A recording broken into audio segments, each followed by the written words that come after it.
there is no doubt that the San Francisco 49ers will be relying heavily on depth this weekend. And not only is it a good opportunity for those young players, but it's also potentially the X factor that could get the W this weekend.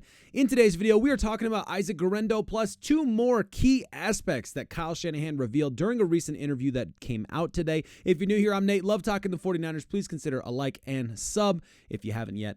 Well, the headline's this. Early this week, Brian Baldinger started off this conversation around Isaac Gendo that's kind of been behind the scenes for the most part, but speaking with a lot of confidence how Isaac Gendo is going to be filling in for Deebo Samuel. Kyle Shanahan shed even more light on it today, which was super interesting, and we're going to talk about how he talked about him, what he said, as well as a couple other things he said later in the video. Comment below, though, how many touches you think Isaac Gendo's going to have this weekend, tomorrow, against the Los Angeles Rams in South Levi's Stadium. I say 7 touches. That's my gut. Maybe a little more, but I'm going to just go conservative and say 7, maybe 10 touches. That would, for me, be 5 to 7 rushes and a couple kick returns, because I'm assuming most of those are going to go out of the end zone because they are not going to want to risk it for the biscuit this weekend. So let's start off with what Kyle Shanahan had to say about Isaac Gendo. I think that's where the conversation starts. It's pretty fascinating. Yeah, we're excited about Isaac. He's getting closer and closer to getting some more opportunities. We're down 2 backs, with Christian and Elijah. JP's been, doing a hell of a job these last 2 weeks, and his stamina, the way he's been running, he hasn't needed to come out much, especially with Deebo in there. But now with Deebo not an option, he is the next man up, and especially with Deebo not an option at kick returner, he's the next man up. So he's got a certain speed set that's a little different than our other backs. I'd compare him a little bit more to Raheem in the past. As Bobby will say, Raheem's an eyelash faster, but Raheem's faster than everybody. But Isaac's pretty damn close, and so that's an impressive thing with it. That's what he said. That's what Bobby says, an eyelash. So I don't know what 10th or 100th of a second that is, but it's not much, which is saying something. But he runs hard. We really like him, and when he gets his opportunity, I know he'll be ready, and could be this Sunday. Kyle. Could be this Sunday, and we got to talk about that. But first, just a quick reminder of what Isaac Gendo did in preseason, but we haven't been able to see much of him. We said like 1 touch in the NFL. This is what he did in preseason. Slowed it down a little bit for you so you can appreciate it, of course. But this is Isaac Gendo showing that he does have the talent. He does have the speed. He can make the moves, and we have to see it, all right? We got to see it. But when Kyle said he's depth for Deebo at 2 different positions, obviously, you got the return, and we just saw there, and you also have him, of course, as depth for the running back position and some of those running back reps, the interesting stuff they like to do with Deebo in the run game.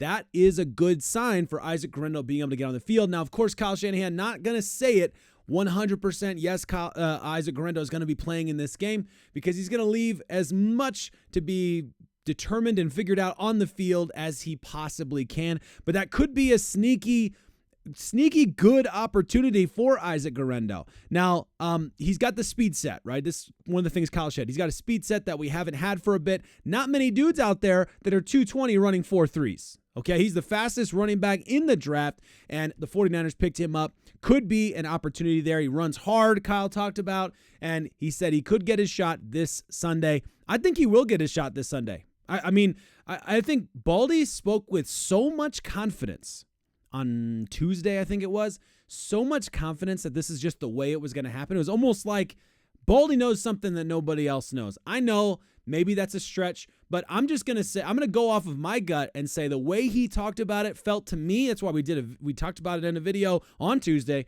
because it felt to me like this was a big deal for the 49ers in this game this weekend. That was before potentially most likely losing George Kittle, which will have an impact in the run game. But it also means that guys like Kyle Juszczyk, who maybe could get some of those reps for different situations, but still some of those reps, he might not be getting those touches because he might be in there really crucial in the blocking game, in that 21 personnel. That we're going to see a lot of that this weekend, no doubt, from the 49ers. Now, later in the video, Kyle Shanahan was talking about how important it is to take this game seriously. And the question kind of talking about where are the 49ers at with how they're approaching a team that's 0-2, backs against the wall, but still with some incredibly talented people. And folks, some of those guys are going to be coming back soon. So the Rams this is not a lost season on them right now, okay? Here's what Kyle had to say about playing a desperate team. I think this is pretty fascinating. Give a listen here. Yeah, the worst type of team to play is a desperate team in this league, especially the way they lost last week, which you watch it and never is the score indicative of the tape. I thought it got away from them fast, and no one likes that. And when you're 0-2, when you got beat like that, I got too much respect for their guys. They got too much high character. They play football the right way. We know we got our work cut out for us. When you have a desperate team, those are the most dangerous. And I like to say we feel desperate too, whether we're 5-0, whether we're 1-1, whether we've lost 3 in a row. If you don't play like you're desperate, you usually get humbled and you get beat. So that's the type of mindset you want to take every week. When you're 0-2 and your backs are against the wall, you usually can count on that.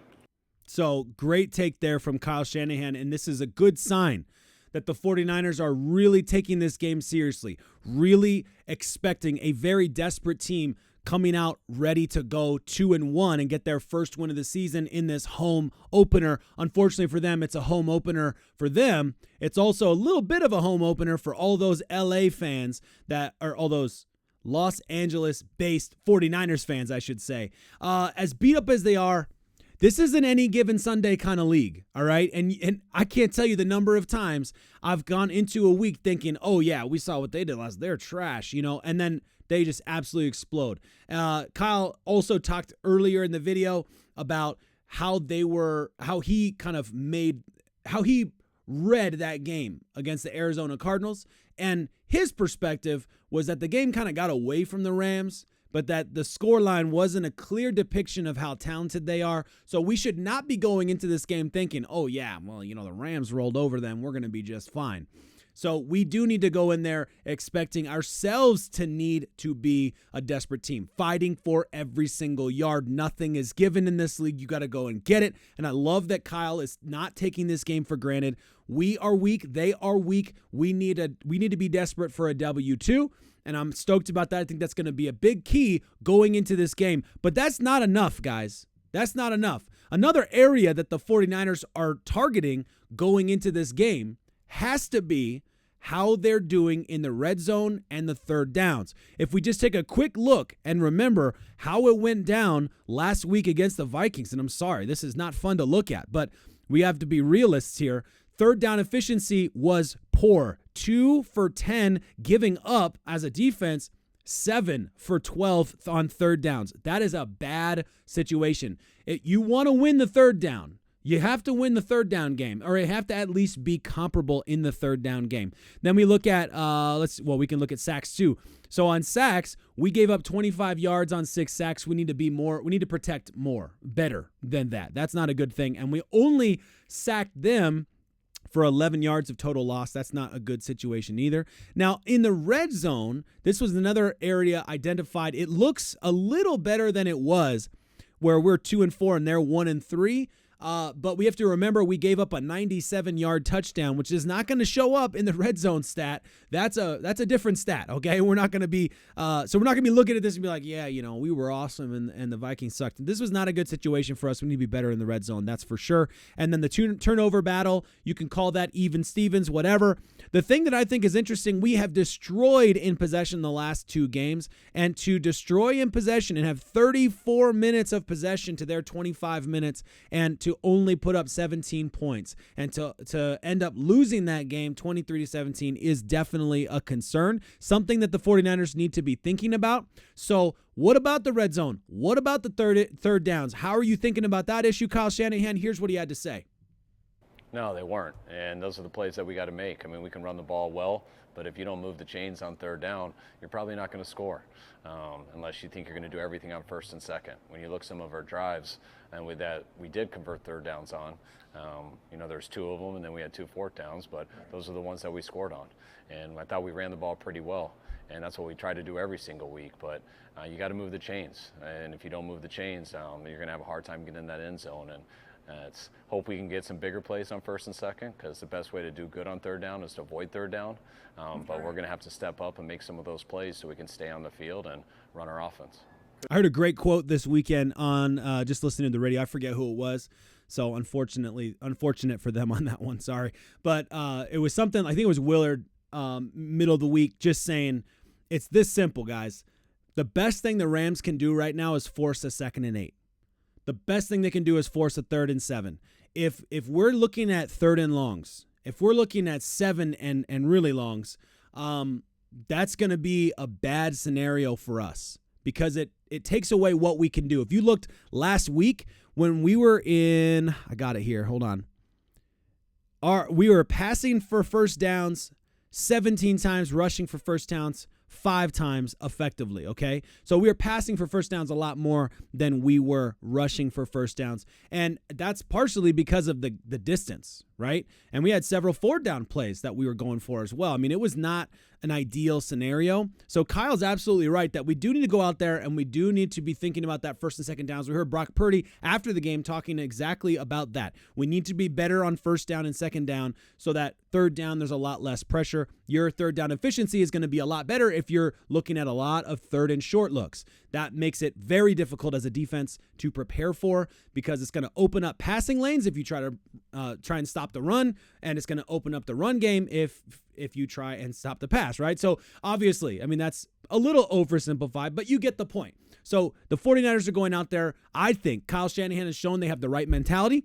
They've got guys like Isaac Gendo who are absolute speed demons in a good way. And you of course, have number 3, most importantly, the 49ers are targeting the right things to fix. They're really focused on red zone and 3rd downs. That is a good thing that this football team, I'm sure every football team is thinking about it. Nobody's going to tell you they're not thinking about it. But as specifically targeting it, Kyle Shanahan is specifically targeting fixing that exact problem. I think we're going to see improvement on that area.